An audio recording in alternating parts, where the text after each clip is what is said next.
सहाबी हुजूर सल्लल्लाहु अलैहि वसल्लम जी ख़िदमत में आयो, या रसूल अल्लाह, सब चो सल्लल्लाहु अलैहि वसल्लम, अल्लाह जा दिलबर नबी हज़रत मोहम्मद मुस्तफ़ा सल्लल्लाहु अलैहि वसल्लम, अवां ॿुधायो त जहन्नम जी बाहि छा आहे। पाण करीम सल्लल्लाहु अलैहि वसल्लम फरमायो, जहन्नम जी बाहि हिन दुनिया खां 70 हिसा वधीक वॾो मैदान आहे। हिन दुनिया खां, ये जेका दुनिया हिन खां 70 हिसा वधीक वॾो मैदान आहे। जहन्नम जी बाहि जो मैदान जेको आहे उहो बिल्कुलु कारो आहे, पर उन जे अंदरि अल्लाह तबारक व तआला जेको सिस्टम रखियो आहे उन जो रंग कारो आहे। उन जा टोटल 7 मथा आहिनि। घणा मथा आहिनि? जहन्नम जी बाहि जा 7 मथा आहिनि ऐं हर हिकु मथे जे अंदरि 30 दरवाज़ा आहिनि, 30,000 दरवाज़ा आहिनि ऐं उन जो मथियों जेको चपो आहे उहो उन जे नथूं जेके नक जूं आहिनि उन सां मिलियल आहे। अच्छा, किन रिवायतुनि जे अंदरि अचे थो उन जहन्नम जो जेको हेठियों चप आहे 90 गज़ हेठि, 90 या 90,000 या 90 गज़ हेठि जेको आहे लड़कियल हूंदो ऐं उन जे अंदरि उन जे नक जे अंदरि ख़तरनाक क़िस्म जी हिकिड़ी ज़ंजीर ऐं हिकिड़ो रसो लॻल हूंदो जंहिंसां फ़रिश्ता उनखे जेको आहे पंहिंजो झलींदा हूंदा। ऐं पाण फरमायो उन जेको आहे चप जे अंदरि लॻल हूंदो। उन खां बाद में अल्लाह जे रसूल सल्लल्लाहु अलैहि वसल्लम फरमायो उनखे 70,000 फ़रिश्ता जेके हूंदा उहो झले ऐं पकिड़े करे बीठा हूंदा। जेकॾहिं इहे न पकिड़नि त इहो अलाए केतिरो नुक़सानु कंदो। ऐं उन्हनि जहन्नम जे फ़रिश्ता जेके उनखे झलियूं बीठा हूंदा उन जी कैफ़ियत जेका हदीस पाक जे अंदरि आई आहे, उन्हनि जूं अखियूं ॻाढ़ियूं बाहि वांगुरु हूंदियूं, उन्हनि फ़रिश्तनि जा ॾंद ॿाहिरि निकितल हूंदा। एॾी ख़तरनाक जहन्नम जी बाहि आहे। पर क़यामत जे ॾियारे जॾहिं जहन्नम जी बाहि खे आंदो वेंदो, किन रिवायतुनि जे अंदरि अचे थो जहन्नम जी बाहि अल्लाह खे दरख़्वास्त कंदी। छा कंदी? अल्लाह ताला खे, ए मुंहिंजा रब, मूंखे अॼु इजाज़त मिले त मां तुंहिंजो सजदो कयां। रिवायतुनि में अचे थो अल्लाह ताला जे तरफ़ां इजाज़त हूंदी, ठीकु आहे तूं सजदो कर। पोइ जेका मुद्दत मालूम आहे उहा जहन्नम जी बाहि अल्लाह जे आॾो सजदो कंदी। उन खां बाद में जहन्नम जी बाहि खे हुकुम थींदो, हाणे तव्हां पंहिंजो कंधु मथे खणो। जहन्नम जी बाहि जॾहिं पंहिंजो कंधु मथे खणंदी, हाणे मथे कंधु खणण खां बाद अल्लाह जी तस्बीह तहलील बयानु कंदी। पर उन खां बाद में तस्बीह तहलील जे बयानु करण खां बाद में छा चवंदी?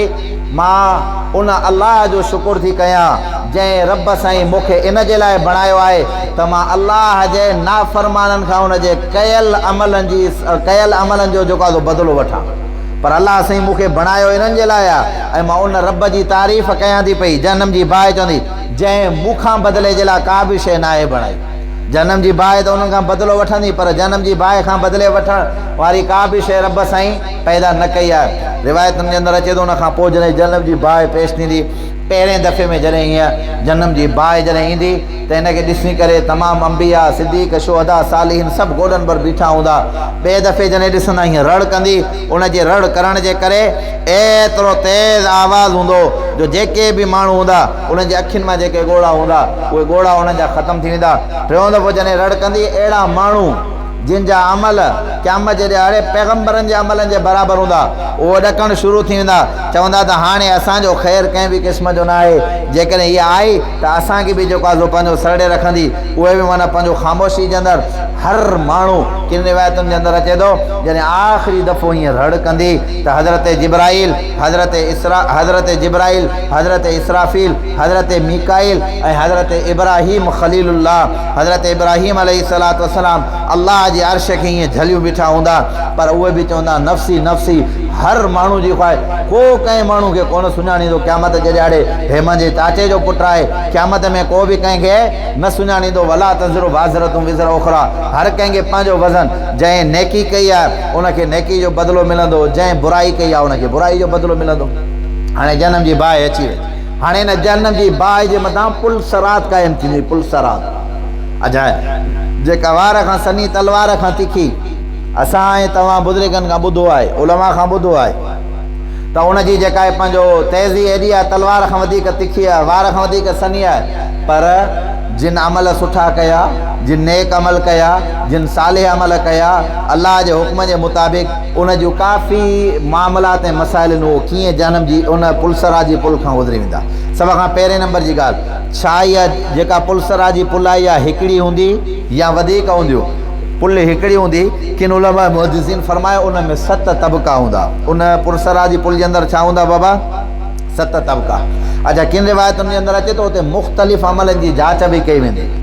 किन किन जगहनि ते नमाज़ जे बारे में, हज जे बारे में, रोज़े जे बारे में, ज़कात जे बारे में जेके अल्लाह ताला तव्हां असांजे मथां अमल लाज़िम कया आहिनि उन जे मुतालिक़ सवालात जवाबात बि थींदा।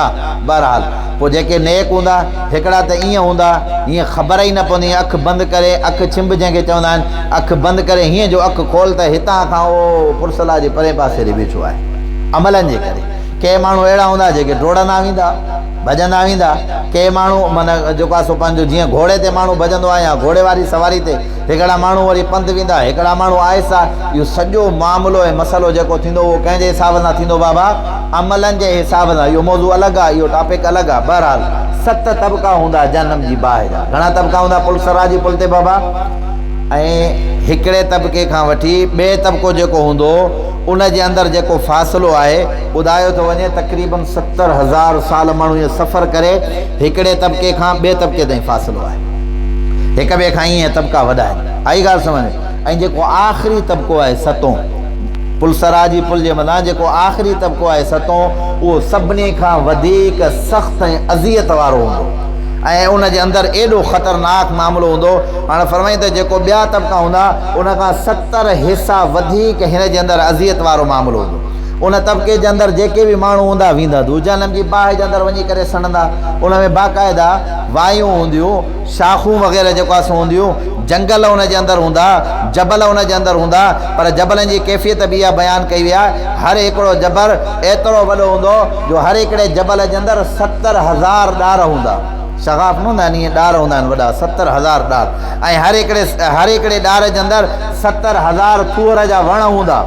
थूअर जो वण इंतिहाई ख़तरनाक आहे, जेका ख़ोराक बणिजंदी। जनमी जेके हूंदा क़यामत जे ॾियारे उन्हनि जी ख़ोराक इहो थूअर जो वण हूंदो। ऐं उन्हनि जे पाणी पीअण जो जेको मामिलो आहे अॻिते अचे थो, मां तव्हांखे सम्झायां थो। उन्हनि जे पाणी पीअण जो मामिलो, तव्हां जे असांजे जिस्म मां जेका रत निकिरंदी उहा हिकिड़ी जाइ ते जमा थींदी, पर उहा थधी बि न हूंदी, उहा बि जनम जी बाहि खां टचकायल हूंदी। उनजी कैफ़ियत इहा ॿुधाई थी वञे त जेकॾहिं उहो खणी करे हीअं चहिरे जे साम्हूं आणिजे त हुनजी गरम तपश जे करे तव्हांजे चहिरे जो सॼो गोश्त उन प्याले जे अंदरि किरी पवंदो। एॾो ख़तरनाक।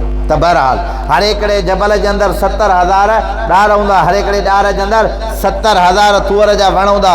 ऐं हर हिकिड़े वण जे अंदरि 70,000 शाखूं, 70,000 टारियूं उन वण जी हूंदियूं। ऐं हर हिकिड़ी टारी जे मथां जेको आहे सो पंहिंजो 70,000 नांग हूंदा। घणा नांग हूंदा बाबा? उहो नांग ख़बर आहे केतिरो आहे? हे न जेको दुनिया वारो तूं वञी करे लठ खणी करे मारींदो आहे। 3 कोस जेतिरो हिकिड़ो नांग हूंदो। ऐं हर हिकिड़े नांग जे वात जे अंदरि 70,000 विछूं हूंदा। घणा विछूं हूंदा? ऐं विछूं जी कैफ़ियत कहिड़ी बयानु कई आहे हदीस पाक जे अंदरि ख़बर आहे?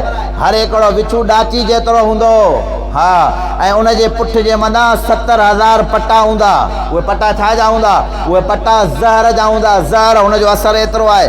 तॾहिं त पाण करीम सल्लल्लाहु अलैहि वसल्लम फरमायो जेको जंहिंजे लाइ अज़ाब वारो मामिलो आहे, जेकॾहिं इहो ॾंगु लॻाए जंहिं ज़मीन जे मथां हिन जो ज़हर किरंदो क़यामत जो सुबुह ताईं उहा ज़मीन आबाद कंहिं क़िस्म जी न थींदी आहे।